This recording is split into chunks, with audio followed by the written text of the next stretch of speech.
علی کا تعارف کرایا. تو میں نے اس لیے عرض کیا کہ علی کے ذکر پر پابندی گویا اسوہ رسول پر پابندی تھی کہ اگر وہی اسوہ اور علی کو اسوہ رسول کا نمائندہ مان لیا گیا. پریشان تو نہیں ہو رہا ہے؟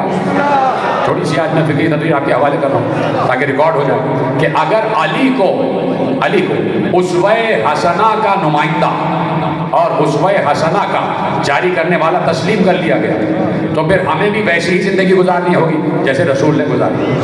تو شام والا نہیں چاہتا تھا کہ اسوہ رسول کی باتیں شام تک پہنچے،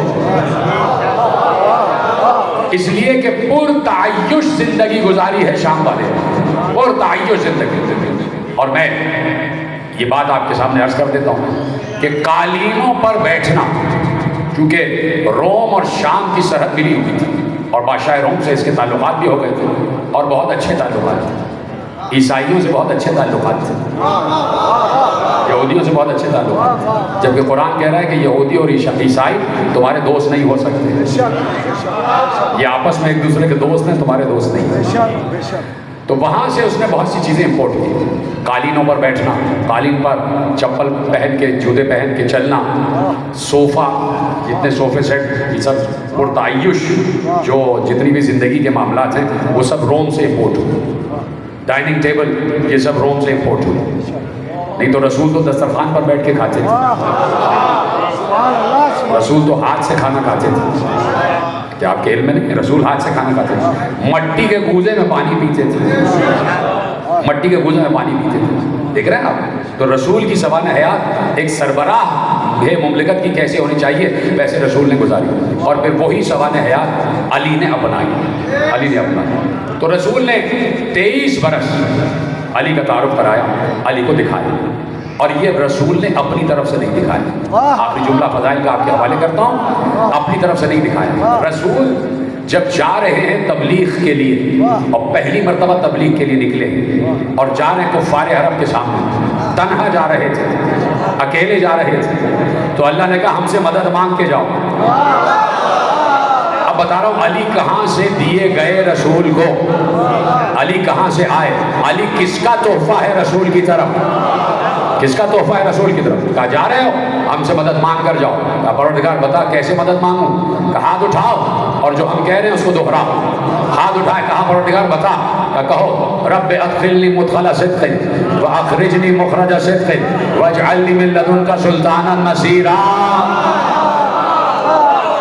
کہا پروردگار میرے لیے اپنی طرف سے مددگاروں کا سلطان بھیج دے جو میرا ہر معاملے میں مددگار رہے، کسی معاملے میں بھی پیچھے نہ رہے، ہر معاملے میں مددگار رہے. تو جب علی جیسا مددگار آیا تو رسول چلے تبلیغ کے لیے، تو رسول چلے لا الہ الا اللہ کہنے کے لیے. اب سمجھ میں آیا کہ ضروری تھا رسول کے ساتھ علی کا نکلنا. جملہ بہت بڑا آپ کے حوالے کر رہا ہوں اور آخری آدمی تک جملہ سنیے گا. ضروری تھا رسول کے ساتھ علی کا نکلنا، جیسے ضروری تھا موسیٰ کے ساتھ ہارون کا نکلنا، جیسے ضروری تھا موسیٰ کے ساتھ ہارون کا نکلنا. جب موسیٰ گئے ہیں اور فرعون کے دربار میں تو ہارون ساتھ، اس لیے کہ موسیٰ نے دعا مانگی تھی کہ رب اشرح لی صدری ویسر لی امری واحلل عقدۃ من لسانی یفقہوا قولی واجعل لی وزیرا من اہلی ہارون اخی. پروردگار میرے بھائی ہارون کو میرا مددگار بنا دے، میرے بھائی ہارون کو میرا وزیر بنا دے. تو اب وہاں پر بھی موسیٰ کے ساتھ ہارون کا جانا ضروری تھا. اب میں جملہ مکمل نہیں کروں گا، یہاں پر آ کر مکمل کروں گا. ادھر علی کا رسول کے ساتھ جانا ضروری تھا اس لیے کہ کلمہ مکمل پڑھانا تھا، لا الہ الا اللہ محمد رسول اللہ. بولو نا تیسرا جملہ،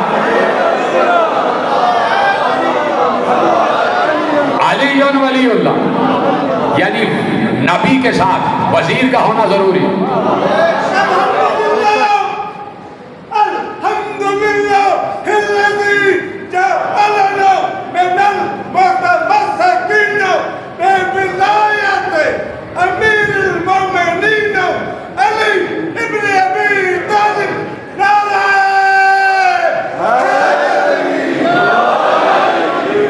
فرمائیں یعنی کلمہ جائے تو مکمل جائے. لا الہ الا اللہ کا تو پیغام جا ہی رہا ہے، اللہ تو ساتھ ہے ہی. ادھر محمد رسول اللہ اور ساتھ میں علی ولی اللہ. تو علی کو لے جانا حکمتاً بھی ضروری تھا اور قدرتاً بھی ضروری تھا، اس لیے کہ وہاں سے بچوں کو بھیجا گیا رسول کے مقابلے پر. بھائی سنا ہوا معاملہ ہے آپ کا. ادھر سے ابو لہب نے، ابو جہل نے بچوں کو تیار کیا کہ جب رسول آ جائیں، جب ابن عبداللہ آئے تو تم پتھر مارنا، گٹھلیاں مارنا، کنکر بازی سنپاری کرنا، اور کوئی اگر پوچھے گا تو ہم کہہ دیں کہ بچوں نے کیا، اور بچوں سے کیا بات پوچھ. تو اب سیاست الہیہ یہی تھی کہ بچوں کا جواب بچے ہی سے دیا جائے. 10 برس کے علی چلے رسول کے ساتھ. رسول لہو لہان ہو کے آئے تو دوسرے دن سے ابو طالب نے کہا علی اب تم ساتھ جانا، علی آج سے تم ساتھ جانا. تو علی کو بھیج دیا. تو باپ کم از کم ایسا تو ہو کہ اسے بچپن ہی سے بیٹے کے قوت بازو پر اتنا اعتبار ہو کہ وہ رسول کی حفاظت کے لیے اپنے بچے کو بھیج دے. اور یہ بھی نہیں کہ خود جا رہے ہوں، بتا دیا علی کافی ہے. جملہ بہت بڑا آپ کے حوالے کر دیا. ابو طالب کہہ رہے ہیں علی کافی ہے، علی کافی ہے، رسول کے لیے علی کافی. اللہ تو ساتھ ہے ہی. اب اللہ کی طرف سے مددگار علی بن گیا. چلے ادھر سے بچوں نے پتھر بازی شروع کی.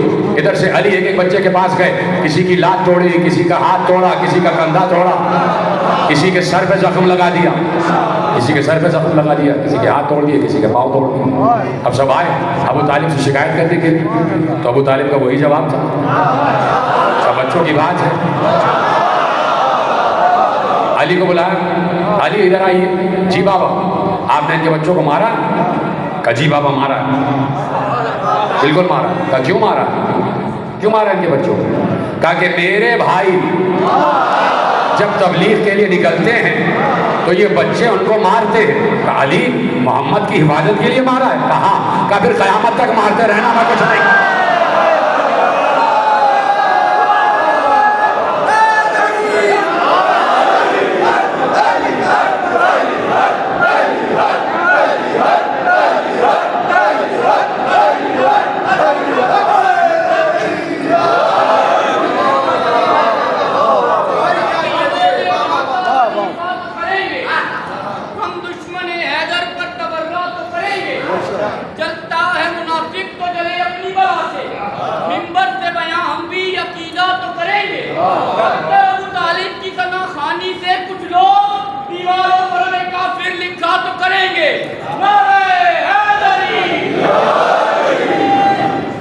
سلامت رہے آپ. تو آپ نے دیکھا کہ علی ہماری رگوں میں بسے ہوئے ہیں.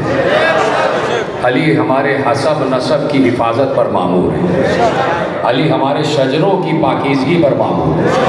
علی کا نام ہمیں تر و تازگی عطا کرتا ہے. علی کا نام ہمیں فخر و ناز کی منزل پر لے آتا ہے کہ ہم علی کے ماننے والے ہیں، کسی دنی کے ماننے والے نہیں. علی کے ماننے والے، کسی دنی کے ماننے والے نہیں، کسی کمتر کے ماننے والے نہیں. علی اعلیٰ نے جس کو علی کہا، نام تو علی تھا، لغت میں لکھا ہوا تھا.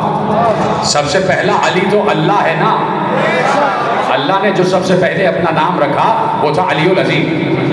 کلینی نے اصول کافی میں یہ بات لکھی ہوئی کہ اللہ نے جو سب سے پہلا مخلوق کے لیے اپنا نام رکھا وہ تھا علی العظیم. تو نام تو علی العظیم اللہ کا تھا، علی تو نام تھا، اللہ کا نام علی تھا. اس کے بعد یہ نام پردے میں چلا گیا، غیب میں چلا گیا. وہ الگ بات ہے کہ کل نام غیب میں تھا، آج کا علی غیب میں ہے. نام غیب میں رہا، نام تھا عربی کا، عربی نام تھا، عربی میں نام تھا علی. لیکن اللہ نے یہ نام سب کی نگاہوں سے چھپا دیا تھا کہ سب سے پہلے میرے بعد اگر کوئی علی ہوگا تو وہ بنت اسد کا بیٹا ہوگا، تو ابو طالب کا بیٹا ہوگا. تو علی ہماری روحوں میں بسے ہوئے ہیں. ہماری زندگی کا نام ہے علی، ہمارے نقوش تربیت کا نام ہے علی، ہمارے اعتبار کا نام ہے علی، ہمارے اعتماد کا نام ہے، ہمارے عقیدے کا نام ہے، ہمارے یقین کا نام ہے علی، ہمارے مشکل کشا کا نام ہے، ہمارے حاجت روا کا نام ہے، ہمارے لجپال کا نام ہے علی، ہمارے سخی کا نام ہے علی، ہمارے کریم کا نام ہے علی، ہمارے انداتا کا نام ہے علی، ہمارے ناخدا کا نام ہے علی، نصیری کے خدا کا نام ہے علی.